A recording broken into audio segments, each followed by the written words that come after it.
Assalamualaikum warahmatullahi wabarakatuh. Alhamdulillahilladzi kana bi abdihi khabiran basira. Tabarakalladzi ja'ala fis sama'i buruja wa ja'ala fiha siraja wa qamara munira. Asyhadu an la ilaha illallah wa asyhadu anna Muhammadan abduhu wa rasuluh. Alladzi ba'atsahu bil haqqi basyira wa nadhira wa da'iyan ilal haqqi bi idnihi wa sirajan munira. Allahumma sholli ala nabiyyina Muhammad sallallahu alaihi wasallam wa ala alihi wa sahbihi wa sallim tasliman katsira. Alhamdulillah, segala puji bagi Allah Subhanahu wa taala. Shalawat dan salam kepada nabi kita Nabi Muhammad sallallahu alaihi wasallam. Teman-teman dan seluruh sahabat ummah yang mendengarkan podcast ini, alhamdulillah kita bertemu lagi di podcast Bekal Pernikahan. Sebagaimana yang sering kita sampaikan, banyak yang ingin menikah, namun sayangnya tidak sedikit yang tidak mempersiapkan ilmu bekal pernikahan. Maka semoga kita termasuk solih dan soliha yang mempersiapkan bekal pernikahan dengan ilmu sesuai dengan tuntunan Allah dan Rasulnya. Tayyib, bagaimana puasanya hari ini teman-teman?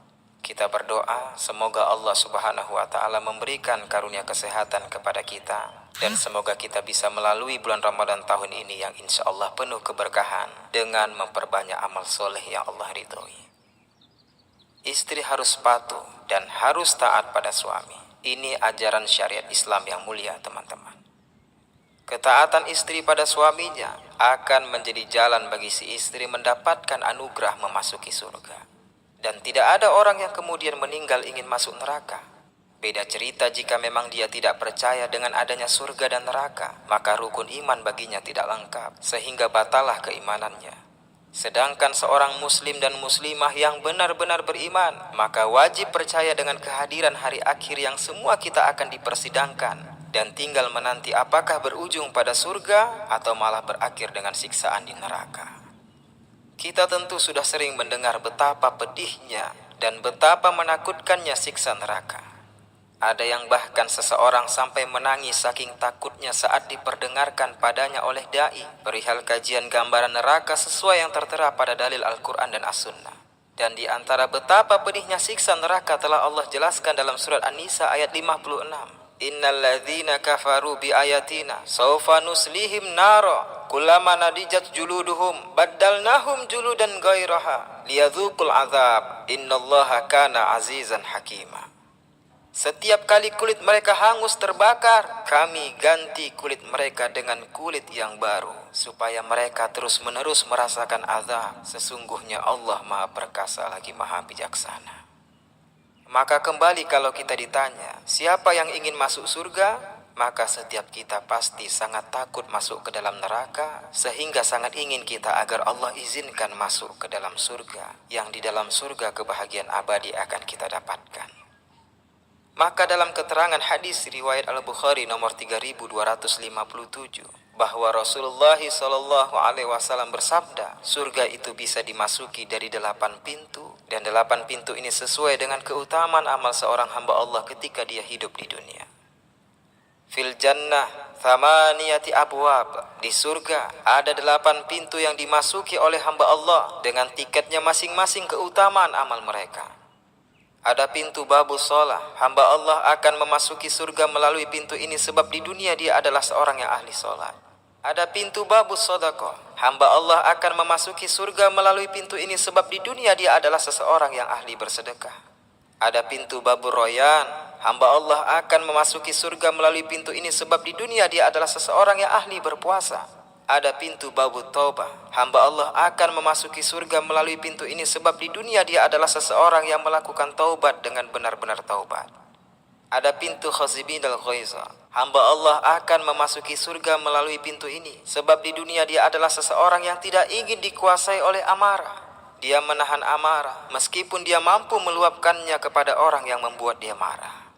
Ada pintu babur radin, hamba Allah akan memasuki surga melalui pintu ini sebab di dunia dia adalah seseorang yang berusaha ridho memaafkan orang lain yang meminta maaf kepadanya ataupun yang belum meminta maaf kepadanya. Lalu ada pintu babul aiman, hamba Allah akan memasuki surga melalui pintu ini sebab mereka tergolong orang-orang yang masuk surga tanpa hisab. Sehingga ada pertanyaan, lalu seorang istri yang taat pada suaminya, kemudian dari pintu mana dia akan memasuki surga? Maka jawabannya sesuai sabda Rasulullah SAW dalam hadis riwayat Ahmad nomor 191. Seorang istri solihah yang taat pada suaminya, maka dia dipersilahkan masuk ke dalam surga melalui 8 pintu mana saja yang dia suka. Ini keistimewaan yang akan didapat oleh seorang wanita yang telah menikah, kemudian dia taat kepada pria yang kini menjadi suaminya. Bahkan dalam hadis riwayat Ahmad nomor 191 tersebut teman-teman, Rasul Shallallahu Alaihi Wasallam menegaskan, meskipun si wanita ini tidak mengerjakan amalan sholat sunnah, hanya mengerjakan sholat wajib, sholat duha tidak dia kerjakan, sholat malam juga demikian tidak dia kerjakan, kemudian dia hanya melakukan puasa yang wajib di bulan Ramadan, tidak dia laksanakan puasa-puasa sunnah, akan tetapi dia benar-benar menjaga kehormatan dirinya dan dia sungguh-sungguh taat kepada suaminya, maka garansi dari Rasulullah SAW, udkhulil jannata min abwabil jannati syi'ti. Wanita tersebut nantinya akan dipersilahkan masuk ke dalam surga melalui 8 pintu mana saja yang dia suka. Namun ajaran mulia dalam syariat Islam ini, yaitu perihal ketaatan istri pada suami, jangan sampai membuat suami malah akhirnya semena-mena. Jangan sampai membuat suami akhirnya sesuka hati dan semaunya pada istri. Suami tidak boleh melakukan hal seperti itu pada istrinya. Jika demikian yang dilakukan suami, maka dia tidak hanya telah menzolimi istrinya, melainkan dia juga telah menzolimi dirinya sendiri. Dan terutama dia telah menzolimi serta mempermainkan ajaran Islam. Kalau suami menzolimi istri, maka hati-hati wahai para suami. Anda telah melanggar janji pernikahan yang Anda telah ucapkan sendiri saat prosesi akad nikah. Di podcast episode 3 sebelumnya telah saya singgung perihal bahwa akad nikah adalah bukan bukti cinta, melainkan akad nikah adalah ikrar janji yang agung dari seorang pria kepada wanita yang kini telah menjadi istrinya. Bahkan dalam Al-Quran menggunakan istilah mitsaqon ghalidha, sebuah perjanjian yang agung, sebab sesungguhnya Allah terlibat menjadi saksi saat suami mengikrarkan akad nikah. Maka sungguh heran apabila masih saja ada suami yang berani menzolimi istrinya. Padahal dia tahu bahwa Allah sedikit pun tidak tidur. Dan Allah tidak akan membiarkan sia-sia setiap air mata istri yang jatuh, kecuali si suami akan dipersidangkan nanti di yaumil hisab. Di dunia okelah si istri tidak sanggup melawan. Istri hanya mampu menangis dan menangis. Maka di akhiratlah si istri akan menuntut balas. Dan Allah sebaik-baik dan seadil-adilnya hakim, yang akan membalas kezoliman dengan azab yang pedih dan mengganti kesabaran dengan surga. Yang apabila setelah kita melihat betapa dahsyat keindahan surga, maka segala pedih, sakit dan kekecewaan, bahkan segala keterpurukan saat di dunia, hilang seketika tanpa bekas teman-teman. Seakan-akan kita tidak pernah merasakan sedikit pun kesakitan di dunia. Hal itu sebab keindahan surga mampu mengalihkan semuanya. Maka tidak bisa serta-merta kita memahami ayat Ar-rijalu qawwamuna 'alan nisa dengan arti tekstual bernada superioritas, yaitu suami adalah pemimpin bagi istri. Padahal para ulama dalam tafsirnya, semisal tafsir Al-Mukhtasar di bawah pengawasan Syekh Dr. Saleh bin Abdullah bin Humaid, yaitu beliau adalah Imam Masjidil Haram, menjelaskan bahwa makna pemimpin di sini teman-teman adalah pelindung.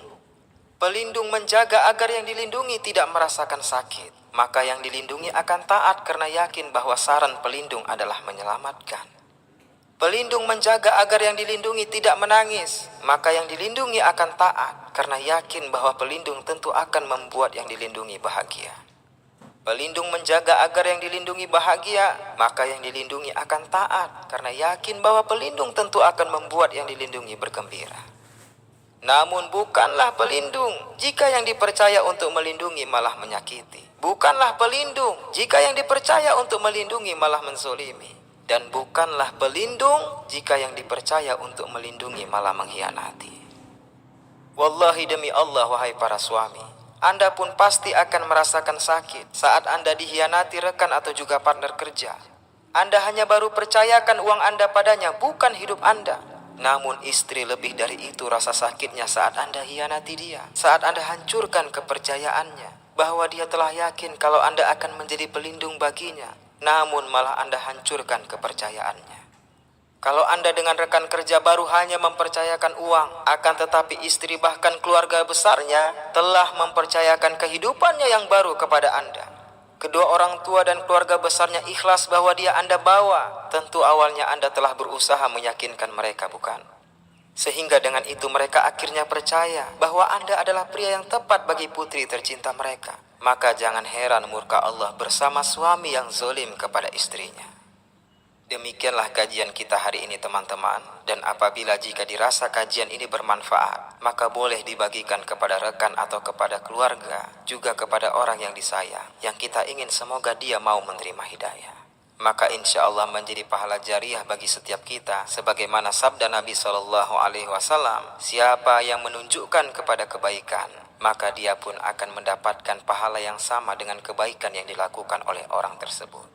Saya Ahmad Tarigan undur diri dan sampai ketemu lagi di episode podcast selanjutnya. Wallahu a'lam bishawab. Wassalamualaikum warahmatullahi wabarakatuh. Ya Habibi ya Muhammad.